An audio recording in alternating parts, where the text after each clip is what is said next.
नमस्कार, मैं कमलेश कबीर आपका एक बार फिर स्वागत करता हूं इस नए एपिसोड में।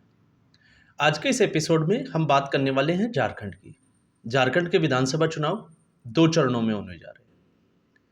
कल आपको पता होगा सभी पार्टियों ने अपनी-अपनी तरफ से जो है वो उम्मीदवारों के नाम फाइनल कर दिए। अब ऐसी स्थिति में चाहे वो महाराष्ट्र हो चाहे झारखंड हो, दोनों ही जगह पे पार्टियों की अपनी-अपनी मुश्किलें हैं। महाराष्ट्र में तो खिचड़ी चल रही है, खींचतान चल रही है और दोनों तरफ चल रही है। हालांकि महाविकास आघाड़ी का हाल थोड़ा ज़्यादा बुरा है, लेकिन झारखंड में जिस तरीके से 2 सीटों के ऊपर आरजेडी और कांग्रेस फ्रेंडली मैच खेलेगी, मतलब बाकी सीटों पर गठबंधन है और 2 सीटों पर दोनों ने अपने अपने उम्मीदवार उतार दिए हैं, तो आपस में वो चुनाव लड़ेंगे। ये स्थिति बनी हुई है। लेकिन इस बीच खबर ये भी आ रही है, आपने देखा भी होगा कि बीजेपी के फायर ब्रांड नेता हिमंता बिस्वा शर्मा ने जो है वो चुनाव की कमान झारखंड में संभाली हुई है। शिवराज सिंह चौहान ने संभाली हुई है। लेकिन इस वीडियो में हम बात करने वाले हैं कि भारतीय जनता पार्टी को, महाराष्ट्र की तो हम बात ही नहीं कर रहे क्योंकि महाराष्ट्र जो है वो अलग विषय है और महाराष्ट्र के लिए हमने पहले बात भी की है कि चुनाव किस तरफ जा रहा है अभी तक। लेकिन झारखंड में बीजेपी को बड़ी चुनौती मिलने की पूरी संभावना है और कई लोगों को लगता है कि नहीं, भारतीय जनता पार्टी जो है वो मजबूत है। तो भारतीय जनता पार्टी मजबूत है, आपको सभी को पता है, पूरे देश में उसका बूथ लेवल जो है वो बड़ा अच्छे तरीके से मैनेज किया जाता है। लेकिन फिर भी जब हम बात करते हैं झारखंड जैसे राज्य की, जहाँ पे आदिवासी समाज के लोगों की संख्या ज़्यादा हो या शेड्यूल ट्राइब्स आते हो, तो वहाँ पे जो प्रॉब्लम्स है, समस्याएं हैं, वो भी बदल जाती है। तो हम अलग अलग पॉइंट के जरिए समझेंगे कि भारतीय जनता पार्टी को यहाँ पे बड़ी चुनौती किस तरीके से मिल रही है। तो सबसे पहले हम बात करेंगे आदिवासियों की। 2011 की जनगणना को अगर हम उठा के देखते हैं तो 2011 की जनगणना के हिसाब से 26% जो आबादी है झारखंड की वो आदिवासी है और 81 में से 28 सीटों पे अपना प्रभुत्व रखती है।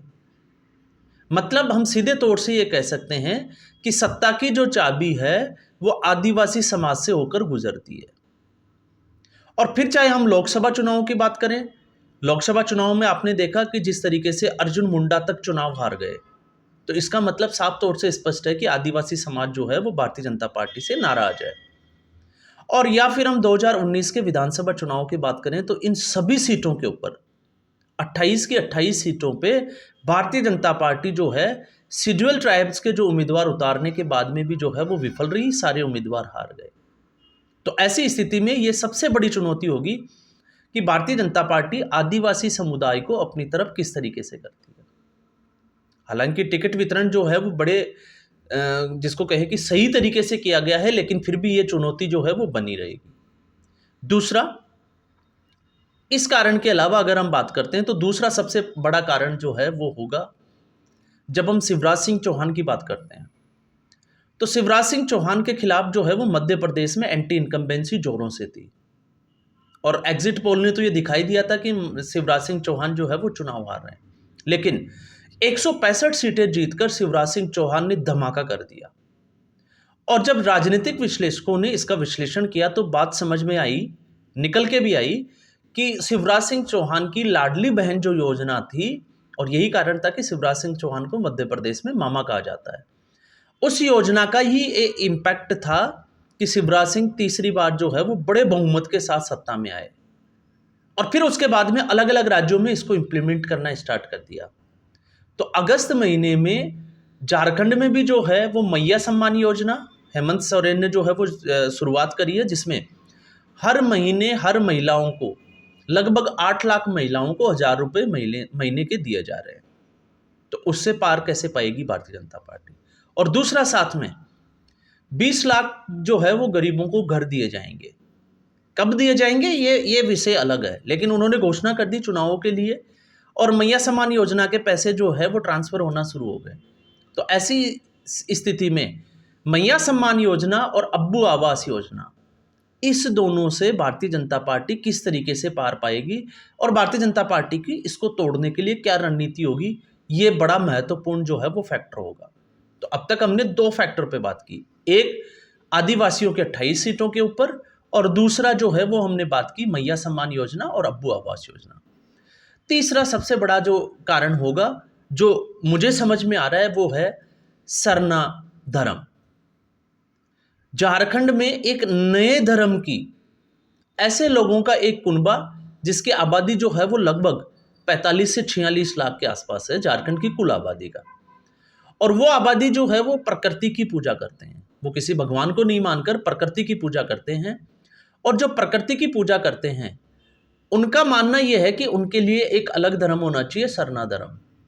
इसके लिए झारखंड मुक्ति मोर्चा की जो सरकार है, हेमंत सरकार, उन्होंने विधानसभा में एक बिल पारित किया और अब वो बिल जो है वो केंद्र सरकार के पास अटका हुआ पड़ा है। तो इससे साफ तौर से जो है वो केंद्र सरकार के खिलाफ नाराजगी देखी जा सकती है। ये तीसरा कारण हो सकता है, क्योंकि 46 लाख की आबादी जो है वो कम नहीं होती है। और एक और इसमें अगर हम समझने की बात करें तो जिस तरीके से एक समूह जो प्रकृति की पूजा करता है वो आंदोलन में भी इस वक्त जो है वो जुड़ा हुआ है। हंसदेव के जंगल, चाहे छत्तीसगढ़ हो चाहे झारखंड हो, एक बड़ा मुद्दा बना हुआ है, क्योंकि प्रकृति की पूजा करने वाले लोगों के लिए जंगलों को काटना, आप समझ सकते हो किस तरीके की पीड़ा हो सकती है। तो ये जो है इस आंदोलन का भी इम्पैक्ट जो है वो इस चुनाव में देखा जा सकता है। चौथा सबसे बड़ा जो कारण होगा वो कारण होगा जिस तरीके से झारखंड के मुख्यमंत्री से लेकर दूसरे मंत्रियों के खिलाफ एफआईआर दर्ज की गई और ईडी की रेड पड़ी। तो उसके बाद में आपने देखा कि सुप्रीम कोर्ट जब अरविंद केजरीवाल को जमानत दी तो हेमंत सोरेन को जमानत नहीं दी। और लोकसभा चुनाव में क्या हुआ वो तो हमने देखा ही। लेकिन उसके बाद में हाई कोर्ट ने एक अहम टिप्पणी की कि हेमंत सोरेन के खिलाफ पुख्ता या हम कहें कि मजबूत साक्ष्य और गवाहों का अभाव है, तो एविडेंस की कमी की वजह से उनको जमानत दी गई। तो उसके बाद में एक माहौल बनाया गया कि भारतीय जनता पार्टी जो है वो विपक्ष को या विपक्ष के नेताओं को जेल में डाल रही है, उनकी सरकारों को जो है वो ख़त्म करना चाहती है। इस तरीके का नैरेटिव बनाना स्टार्ट कर दिया। तो इस नैरेटिव से भारतीय जनता पार्टी कैसे बाहर निकलेगी? हालांकि दिल्ली की थोड़ी स्थिति जो है वो अलग है, लेकिन जब कोर्ट ये कहते हैं कि पर्याप्त साक्ष्य और सबूत मौजूद नहीं है, तो फिर आप अंदाज़ा लगा सकते हैं कि हेमंत सोरेन जो है वो वापस आने से, और ये सिंपैथी वोटर जो है वो पूरी संभावना है कि वो हेमंत सोरेन के साथ जाएगा। तो ये भी एक भारतीय जनता पार्टी के लिए सबसे बड़ी चुनौती है, क्योंकि भारतीय जनता पार्टी की आप देखो, अजीत पवार जब से भारतीय जनता पार्टी के साथ गठबंधन में आए उसके बाद उनके खिलाफ जांच प्रक्रिया किस तरीके से धीमी हो गई। इसके अलावा आप देखो अब नवाब मलिक भी आ गया, जिसका एनआईए ने 1 साल से ज़्यादा जो है वो कैद में रखा, और आरोप थे दाऊद के वो जो है वो करीबी है, हसीना पारकर के बॉडीगार्ड के साथ उसके संबंध है। तो भारतीय जनता पार्टी इससे बाहर कैसे निकलेगी, ये भी बड़ा रोचक होगा। और एक और जिसकी हम बात कर सकते हैं वो है कल्पना सोरेन, एक हाईली एजुकेटेड महिला, मुख्यमंत्री की पत्नी। और जब हेमंत सोरेन जेल में नहीं गए उससे पहले वो सक्रिय रूप से राजनीति में नहीं देखी जाती थी। लेकिन जब से हेमंत सोरेन जो है वो जेल में गए और उसके बाद में चंपई सोरेन को जब कमान दी गई, तो हमने देखा कि कल्पना सोरेन ने अपने हाथ में कमान ली। और उसके बाद में अगर आप उनके भाषण सुनोगे तो आपको अंदाज़ा लग जाएगा कि वो किस तरीके की प्रवक्ता है, किस तरीके की वक्ता है। तो हाईली एजुकेटेड भी है और उनकी बोलने की जो कला है वो भी, उसमें वो महारत हासिल है। और यही एक वजह है कि झारखंड मुक्ति मोर्चा के नेताओं की हेमंत सोरेन से भी ज़्यादा अगर कोई डिमांड में है इस वक्त स्टार प्रचारक, तो वो कल्पना सोरेन है। तो कल्पना सोरेन का जो है वो तोड़ भारतीय जनता पार्टी किस तरीके से निकालेगी, ये भी जो है वो देखने वाला होगा। और ये सब कुछ जो है वो हुआ है हेमंत सोरेन के जेल जाने के बाद, क्योंकि उससे पहले तक तो कल्पना सोरेन जो है वो सक्रिय राजनीति में थी नहीं। तो मोटे तौर पे 5 ऐसे कारण हैं जिससे हम समझ सकते हैं कि जो Bharatiya Janata party fire brand नेताओं के साथ, और इस तरीके के नेता जो आपको पता है कि हिंदुओं को जगाने का भी काम करते हो, क्योंकि एक बड़ा मुद्दा है कि बांग्लादेशी घुसपैठिए जो है वो दामाद बन के बैठे हुए हैं, ये आदिवासियों में इलाके में ये सबसे बड़ा मुद्दा है। और इसी मुद्दे को लेके हेमंता बिस्वा शर्मा जो है वो झारखंड मुक्ति मोर्चा की जो सरकार है उसके ऊपर हमलावर भी है। लेकिन इसके अलावा अगर हम देखें तो ये जो 5 फैक्टर जिसकी हमने बात की, पहला जिसे आदिवासियों की 28 सीटों पे भारतीय जनता पार्टी की प्लानिंग क्या होने वाली है। इसके अलावा जो सरना धर्म को मानने वाले लोग हैं उनका मैया सम्मान योजना और अब्बू आवास योजना से कैसे पार पाएंगे। और फिर उसके बाद में हेमंत सोरेन को सिंपैथी तो मिलेगी ही, शिबू सोरेन की पैठ भी है, क्योंकि शिबू सोरेन ने आदिवासियों की ज़मीनें जो है वो वापस कराने में बड़ा योगदान दिया था। और फिर उसके बाद में कल्पना सोरेन की काट निकालना। तो अब तस्वीरें साफ है, रैलियों का दौर चलेगा, चुनाव प्रचार चलेगा, चुनाव आगे बढ़ेगा।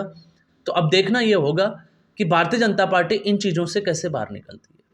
तो आज के एपिसोड में बस इतना ही। उम्मीद करूंगा एपिसोड आपके समझ में आया होगा। अगर समझ में आया वीडियो को लाइक करें, शेयर करें, चैनल जरूर सब्सक्राइब करें। धन्यवाद।